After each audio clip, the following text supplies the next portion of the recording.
Every great culture in history had an advanced sense of literature, music, and fashion. Everyone from the Phoenicians inventing the phonetic alphabet to the Egyptians inventing the earliest forms of paper has influenced every culture that has come after it. Possibly the newest culture to develop in the world is that of America. Mason Malt, a junior at the University of Southern Mississippi, also stated in an interview that although America's culture has been developing since as early as the 1500s, it waned in comparison to the other cultures of the world. In the beginning of the 20th century, America was experiencing exponential growth and revolutionary changes. According to Lone Star College's librarian, Peggy Whitley, although America was quickly becoming the most powerful nation in the world, she still had yet to make her mark on the art scene. Today I'll inform you about the 20th century influences on society and culture in America. I will discuss the music, literature, and fashion of the 20th century. As every culture has a unique sense of music, early 20th century America developed its own as well. According to Peggy Whitley, music was especially important in America because it brought families together. It also reflected the rapid technological advances happening at that time. Songs such as In My Merry Oldsmobile and Come Josephine in My Flying Machine and Meet Me in St. Louis present the advent of the automobile and the airplane. Other songs such as Bill Bailey, Won't You Please Come Home and The Dark Town Strutter's Ball resound the strong racial prejudices of this time. The latter part of the 1910s drew heavy influence from World War I. Some popular songs of this period were dubbed war songs. These war songs reflected the soldiers fighting in the war and the civilians left at home. Examples of these songs are Keep the Home Fires Burning, Over There, Till We Meet Again, Danny Boy, and Pack Up Your Troubles in Your Old Kit Bag are examples. American authors were making their mark in literature. Newspapers began to change to a more entertaining reading style. Some examples were William Randolph Hearst and Joseph Pulitzer, who both began to add special sections which included cartoon strips and sports sections.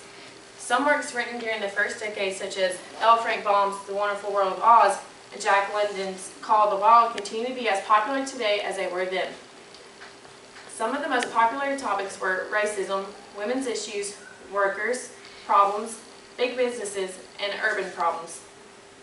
During the 1910s, fiction and nonfiction books rose in popularity.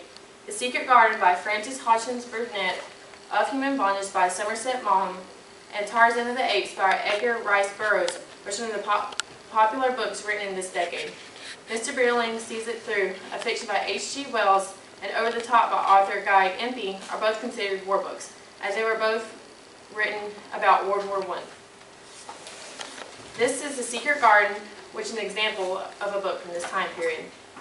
Just as Americans were greatly interested in literature, they were also just as interested in fashion. Men and women's clothing reflected a formal and romantic taste. Men in the first decade would usually be seen wearing slim-legged trousers and a comfortable lightweight knit cotton shirt if they were participating in an athletic event. A man riding in his motorcycle would be wearing his cap, goggles, linen duster, and jacket with broad padded shoulders. According to Peggy Whitley, women during this time would wear large elaborate hats such as this woman who was on the cover of Good Housekeeping in May of 1911. Wanted to appear to have a small waist, though they would wear tight, uncomfortable corsets. According to the Memorial Hall Museum of Massachusetts, pantyhose had not been invented yet, so women began to wear garters to hold up their stockings. A popular item was a hobble skirt. The hobble skirt measured only about a yard around and was very narrow around the ankles, making it hard to walk in. Women who were suffragettes rejected the idea of uncomfortable hobble skirt and chose clothing that were more comfortable and generally had lots of pockets. During this decade, people concerned with fashion cared more about their appearance than their comfort. In the second decade of the 20th century, people began to think of how clothes could be fashionable but also comfortable. People's clothing was sewn looser and the fabrics were made lighter. Fabrics became brighter and much more attractive too. A man's formal wear in the 1910s was very similar to that of today's style.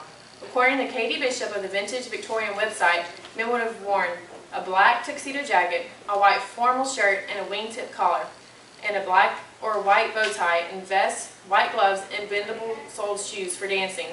Peggy Whitley says that a man who was at home would wear an informal lounge suit, tweed jacket, or striped blazer. The second decade apparel for women was very elegant and rich. Women who could afford a variety of clothing would have different outfits such as oriental costumes, harem trousers, fur coats, and even Hellenic tunics.